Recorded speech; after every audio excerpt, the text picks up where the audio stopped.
Hi, I'm Rayna Neises, and you're listening to the Caretakers Journey podcast. Welcome to another meaningful conversation. I am your host, Carole Leathem, and I cannot wait for you to meet my guest and my friend, Raina. She is an author, she's a certified coach, and we're going to talk about what that means. She's the host of the Caring podcast, and she is a speaker. She is so passionate about supporting those of us who are in our seasons of caregiving. She has walked through this with her own parents. She lost both her parents to Alzheimer disease 20 years apart. That is a long stretch of caregiving, girl. After her journey of caring for her dad, she founded a ministry called the Season of Caring Coaching. And as a coach, she offers encouragement, support, resources to caregivers.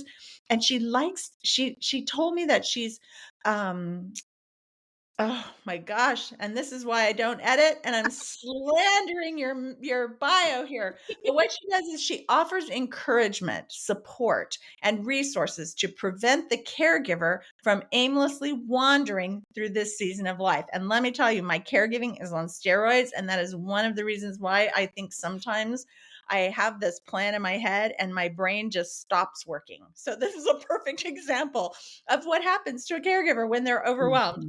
So Raina, I love this. She lives on a farm in Kansas with her husband, Ron, and a small pack of dogs. Yeah. She's a retired school teacher and enjoys crafting of all kinds. And I love this part of her because she, like me, enjoys spending time with her grandchildren. So Raina, welcome to the show. Sorry for slaughtering your bio. Thank you. I'm glad to be here. Oh, Raina, you have written one of the most important resources that I have gotten my hands on in the last few months. Your book, No Regrets, it's dog-eared. I say that about a lot of books because I get a lot, and some of them I get through, some of them I don't, and yours is dog-eared because the way you have written resonates with me in my own journey. And it's for those of us who are caring for our parents. And I am caring for my parents. Just before we got online here today, I got a note from her hospice nurse and she's taken another little dive. And I am across the country from her. So it's not like I can just get in the car and go. Yeah. And there's always that question, do I need to go? Do I not need to go? Do I need, and that's kind of what I was spiraling through right before we got online. So tell us what led you to write your book, No Regrets. So I was at my dad's funeral. We had the blessing of having my dad attend a day stay. And so through the time that we were caring for him 24/7 in his home, part of his routine was to go to a facility where they offered day services. And so the director came to the funeral and she gave me a big hug and she was just like, "We're going to miss your dad so much." And she said, "You and your sister, you guys need to write a book." Oh, And I was like, "Oh, why do you say that?" And she said, "Because the way you cared for your dad yeah. was just so different than what I've seen so many families do." Mm-hmm. And she said, "I really think you need to share your story." I was like, "Oh, that's so sweet." Gave her a hug and kind of went along my little merry way, right? And I just had 3 or 4 conversations like that. And it made me step back and say, what was different? Why does everybody think this was so different? Mm-hmm. And honestly, losing my dad really was more difficult than I imagined. The grief of it was much more difficult than I imagined. And so during that time, I just really spent a lot of time just talking to the Lord, and the Lord really laid on my heart. He's like, "You do have a story. We have a mission for you." And that's when he really laid on my heart to write the book. And so it was a real process for me because I didn't feel like I did anything that different. Yeah. And so I had to really spend some time with him to say, what's this message? What do I need to tell people? What's so important? Yeah. That's sort of the journey that I was on where this whole ministry started. I kept looking for practical help. I kept looking for people, a community, and I just felt so alone. And one day someone said to me, you're looking for practical help and you are the most healthy person in this circumstance that I know. And my therapist even said to me, when we have our conversations, you are creating practices and things that are helping you, and it's time for you. So between my friend and my therapist, they just kept saying, "You need to do this. You need to do this." And then a little over a year ago, I was challenged to do a podcast, and I'm like, "What? I don't want to do that." And yet, I have met so many incredible people who are walking or have walked through the caretakers this journey that we have to go on. Because let's be honest, not one of us wakes up in the morning and goes, "Oh, that's what I think I want to do." Sign me up, right? Yeah, yeah, So sure. let's talk about your book for a few minutes because I'm telling you, it is a great resource. And I will put the links in the show notes. And you, as a caretaker, need to go out. If you are caring for a parent, it is such an incredible resource. So let's talk for a second. In chapter 2, you write about adjusting your thinking. Now, I know in my own life that was something I had to do with my Mhm, mom, with my husband, and with my mom. mhm. So you have a section where you talk about care needs versus core needs. Talk to us about this idea. I think it's easy to see the care needs. It's easy to see what they need. Oh, this wound needs to be done. This doctor's appointment needs to happen. We got to get meds organized. And we can become so obsessed with the care needs, we forget the core needs. So, being a former educator, Maslow's hierarchy of needs talks about those physical needs have to be met. Yeah. Once the physical needs are met, there are additional needs. There are needs for being having a purpose, Yeah. having, yourself um actualization, finding yourself and finding how you can use yourself for other people. The people we're caring for had that once in their life, right? Yeah. But we start to just think of them only as their basic needs, and Yeah. we stop paying close attention to their core needs. So, because I've walked this journey with both of my parents, then I also was able to look at the contrast between the two. My Well, mom was more of a homebody. She was a stay-at-home mom. I was only 16 when she was diagnosed, but she loved to do those things. She loved to cook, she loved to be at home. It was her safe place. My dad, on the other hand, was very outgoing and very social. If we had treated my dad in the same way we treated my mom, it would have just squelched his spirit, and I don't believe he would have lived as long as he did. uh, But because we kept him engaged and doing the things he loved to do, we met his needs. So dad was physical. He loved sports. He loved to stay active. And even though he had Alzheimer's, we still stayed active. So he played volleyball until he was 82. I love We lifted weights until he was 84. You know, wow. those were regular activities that kept him engaged. Those were things he would choose to do if he was still making the choices. And so just because we can't drive anymore or just because we are losing the ability to do some of the other things, I wanted to make sure that he was doing all those things that he would do if he could. We thought, I love that. And when we put my mom into assisted living, that was probably one of the hardest things that my sister and I, there's 4 children, but my sister and I really managed her care. And my sister's boots on the ground, and then I live across the country, and I try to handle as much as I can, and I do a lot because you can do all of her finances, and I even order Yes. her. I even order her groceries, or the things that she needs online and have them delivered. You know, Mhm. but it was interesting because when she moved in, we were having dinner. My sister and I and my mom were sitting there one day and she was struggling and all of her meals were going to be eaten down in the dining room. And we were trying to encourage her. But see, my mom was a big, high level executive in her job. And Mhm. she was always the person, like the go to person, and always in control. And she'd been single most of her adult life. And so it was hard for her. She felt like she was losing her independence. Yeah. And Yeah. so one day my sister and I looked at each other and I said, Mom, what we're going to do is we're going to form a corporation and it's going to be the her name corporation. Mhm. And you're going to be the CEO of your life, but I'm going to be the chief financial officer and my sister's going to be the chief medical officer. And so I'm going to handle the finances in this. My sister's going to handle all of your doctor's appointments because at that point she had a lot of them. And I said, "What do you think about that?" And she goes, "I love that idea." And so even now, 2 years later, with her being on hospice, the hospice nurses keep trying to get her to slow down because she's Mhm. on her little scooter all over the place. playing dominoes and going to choir, and she's on oxygen and can't sing, but she's there. Yeah, I yeah. think you're right. I think if we out of convenience, maybe? Mhm, mhm. Would it be convenience to just say, and it is inconvenient sometimes when she Mhm. gets herself into trouble, But yeah, I love that. The care needs versus the core needs, and the core needs of that person don't go away because No. I love that.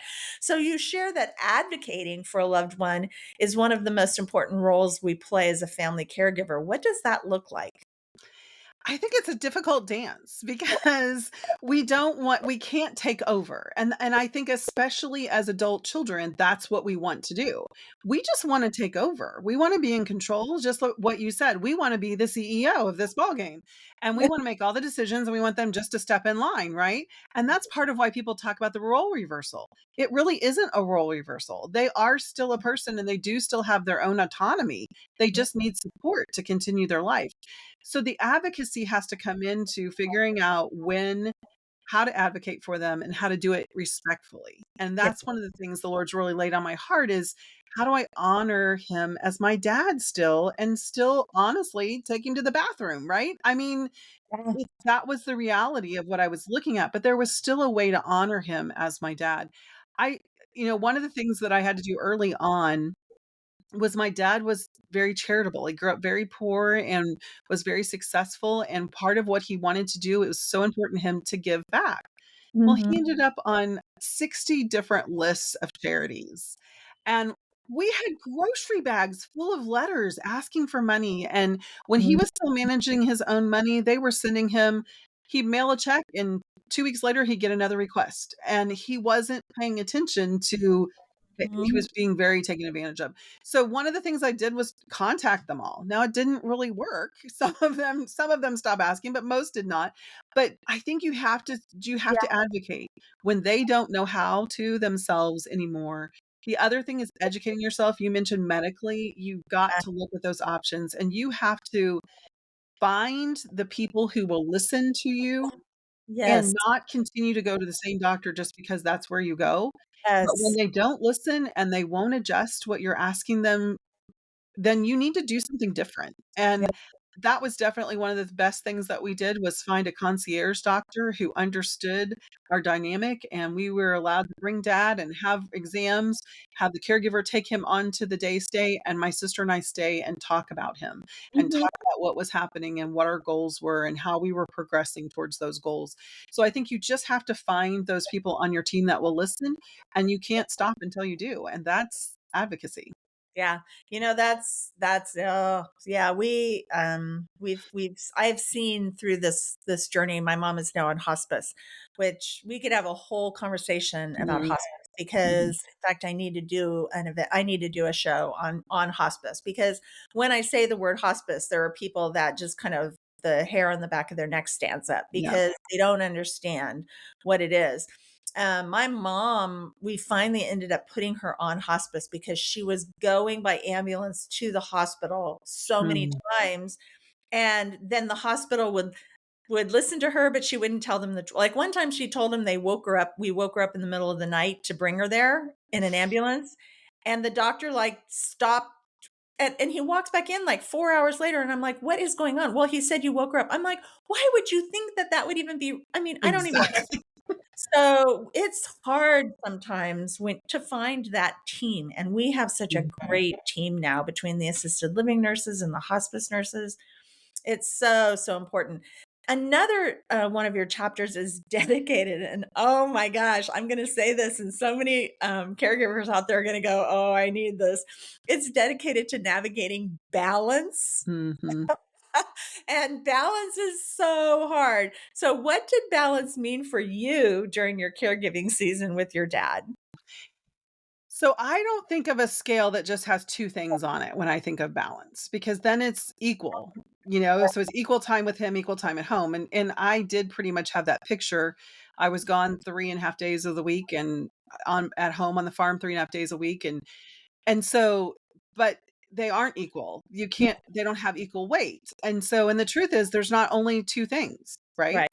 So when I first started caring for my dad was 220 miles from the farm, and I was actually teaching half days at the Catholic school in town, and I would leave on Thursday afternoon and stay through Sunday, come back, and then teach the 4 mornings. And I knew that that was not gonna be sustainable long term. I ended up traveling for over 4.5 years, so I definitely let that teaching go at that point. But I also knew that there were all parts of my life. I'm not just a caregiver or just a wife or there were so many different pieces. And for me, the balance was recognizing all of those pieces Yeah. and addressing them. Yeah. So when I would find myself feeling too scattered or too stressed, I frequently, really the drive home, I ask myself, how are you? Yeah. What do you need? How is dad? And what does he need? Mhm. So, I really stopped to look at that every week. So, sometimes I needed more sleep and I needed to adjust my schedule to get more rest when I was home on the farm, or sometimes I realized I needed more exercise. Yeah. Sometimes I realized I needed to spend time with my friend, my funny friend who can make me laugh, you Yeah. know? And so I started to really look at what am I missing, and I found my creativity was missing. In my bio, you said I love all crafts of all kinds. Well, before I was caring for my dad, I had an embroidery machine and I was doing a lot of sewing. I was making hats and selling them at a little local store, and so I was really lots of creativity was happening.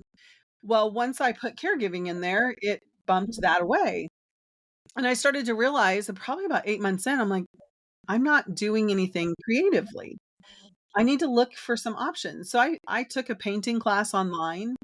I signed up for a little craft kit that comes once a month, and I could do stamping and make cards and different things. So I started to be intentional and say, "How can I scratch that creative need?" And Oh, that's how I found balance was to really look at, "Okay, I gave up my in-person Bible study. What do I need to replace that with?" So, yes. really looking at the whole needs, my spiritual needs, my emotional needs, everything, and saying, "How do I balance this?" Now, it doesn't mean that it gets equal time, it means that it gets addressed. Yeah. How do I fill my soul? How do I find that joy? Yeah. And that is so, I mean, I think you've just touched on one of the hardest things that we as caregivers struggle with, and that is stepping away and doing something that enriches or kind of takes our mind to a different place. Mhm, And I know for me, it was really hard for me to wake up one day and go, you know what? I need to, I was flying every 6 or 8 weeks to Milwaukee from California to help. And things were just chaotic there. There were a lot of reasons why I had to do it. And my family that I is here in California, my husband and my kids that we live with, they all understood and they all picked up the heavy lifting here while I was there. But I spent the month of April in 2024. I spent the month of July in 2024 in Milwaukee because of the needs there. And when I was on the plane coming home in July, I realized I was totally and completely burnt out.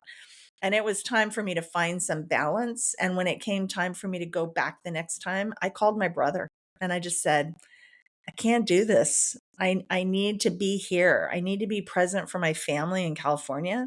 And so this is the longest I've gone. And it's kind of hard because there's a guilt. Now, mhm. my mom thinks I was just there last week. Yeah, So that's good. she's not putting any guilt on me. And she's excited because my brother's there because he's her favorite. And she told me that the other day, which is so funny.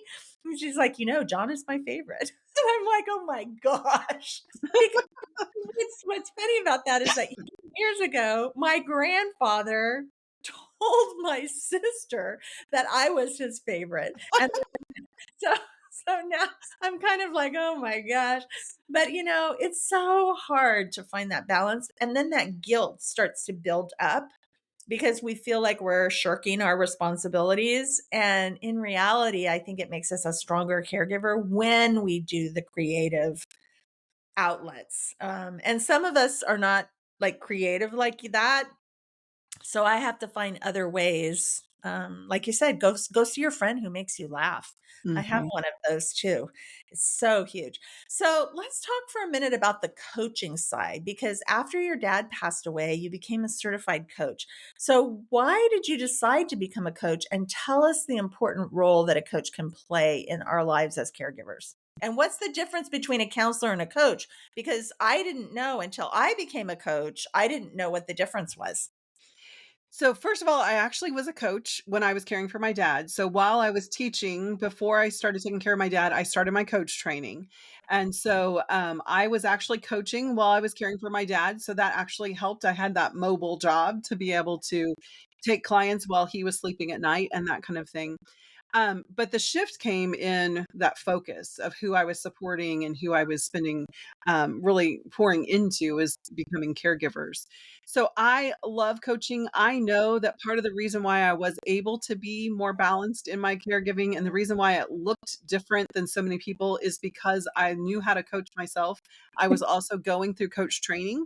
So Yeah. I was having coaching with colleagues and in training to be able to say, what's happening and how can I do this better?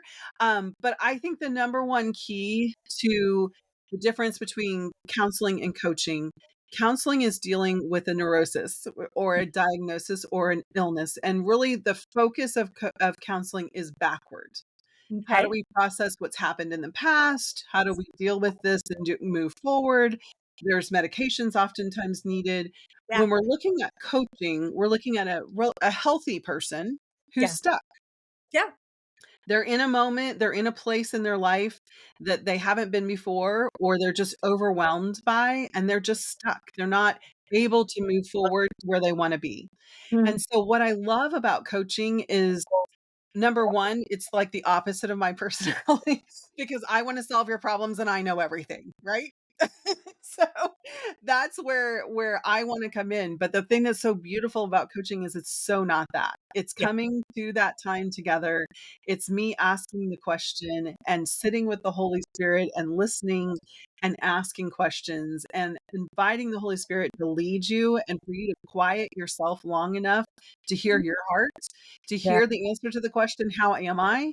And Mhm. then to be able to take the next step of to get where I wanna be, because when we're being coached, typically, we're not where we wanna be. That's the reason why we're stuck, right? Right. That's And we might know where we wanna go, but we can't see the clarity of how to get there.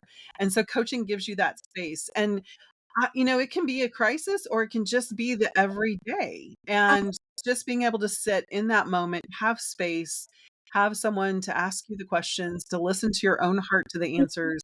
And then I love to just cover people in prayer at the end so that they just really get focused back into and are able to move forward in their caregiving.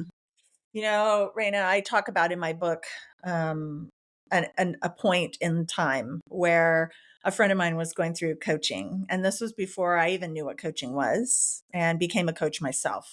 And she called me one day and she said, "Hey, I'm going through this coaching and I need some guinea pigs.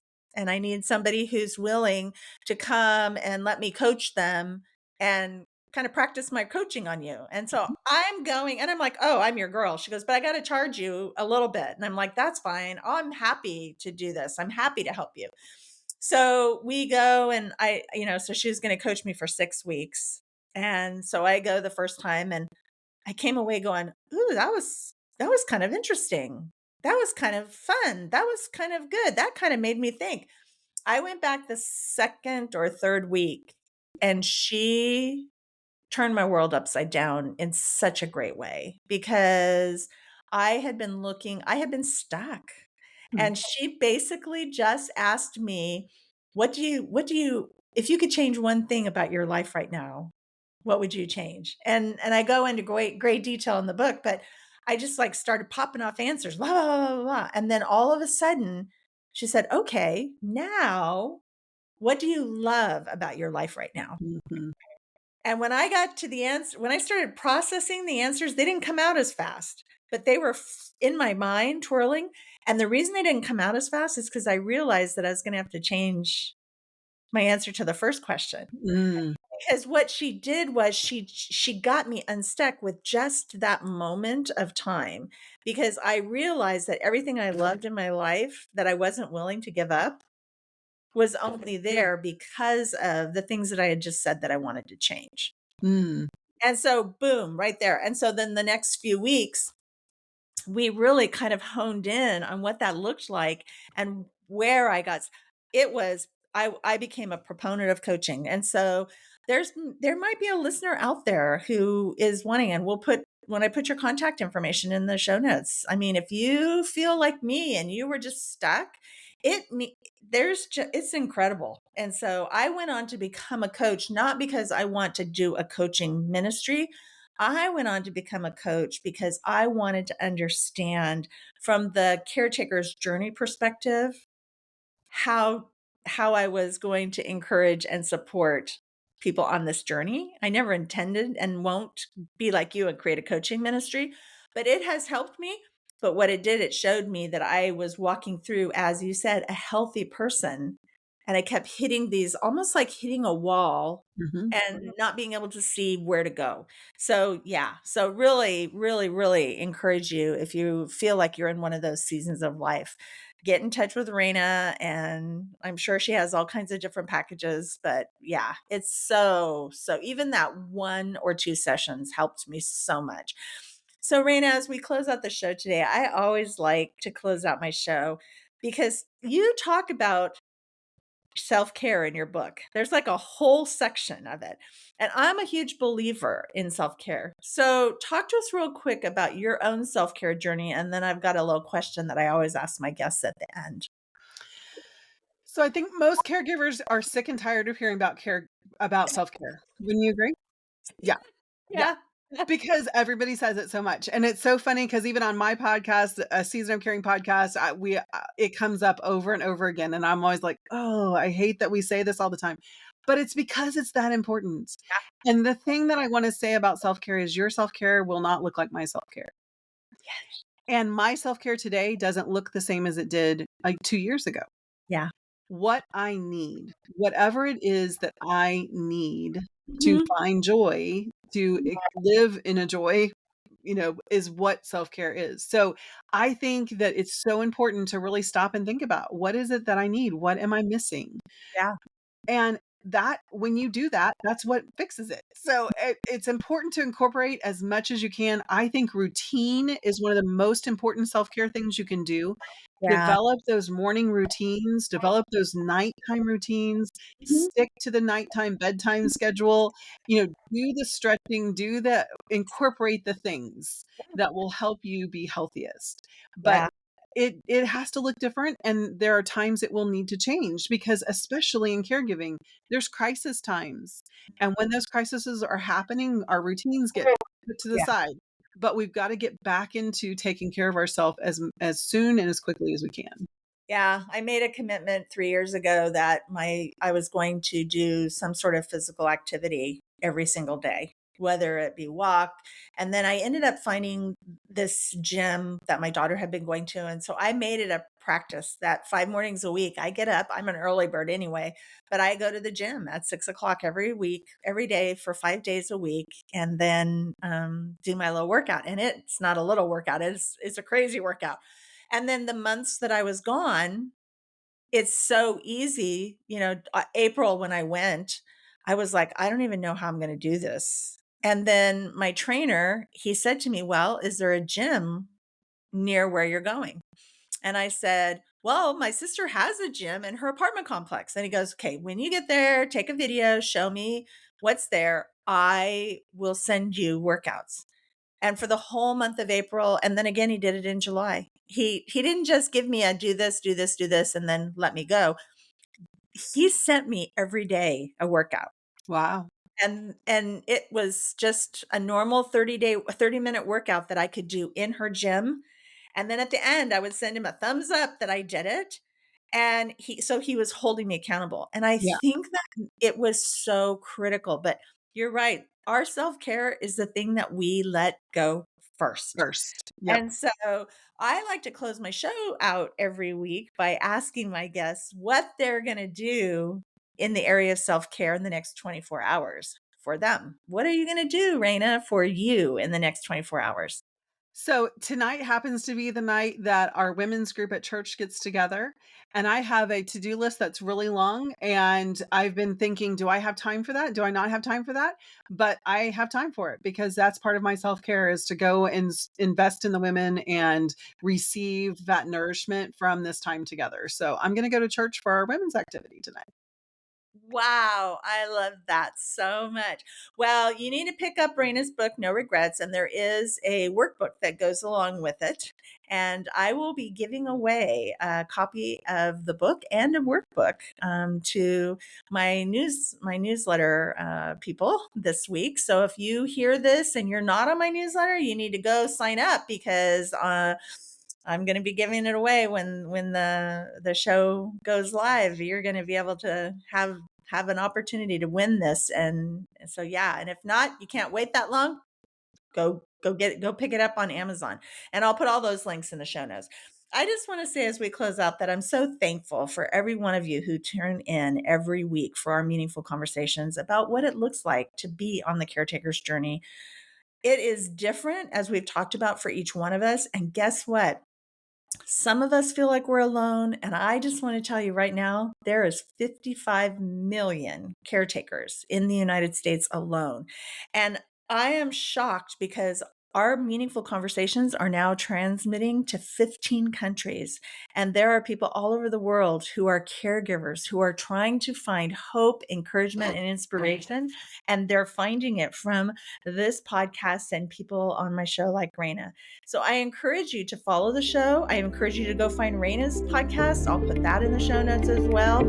And subscribe because then you'll know when a new episode drops. And if you know a caretaker, you should be sharing the book, the podcast, and all of this information with them. And I've begun also to upload to a new YouTube channel. Woo! So you want to go find that YouTube channel. The link is in the show notes and subscribe to that because then you can see my beautiful guest's face and really feel the interaction of our conversations. There are so many exciting things that are coming in 2025 for the Caretakers Journey community. And so you want to go to my website and sign up for the newsletter because I always drop the news first there. And I will be back next week for another meaningful conversation about what it looks like to be on the Caretaker's Journey. And until then, it's all about him.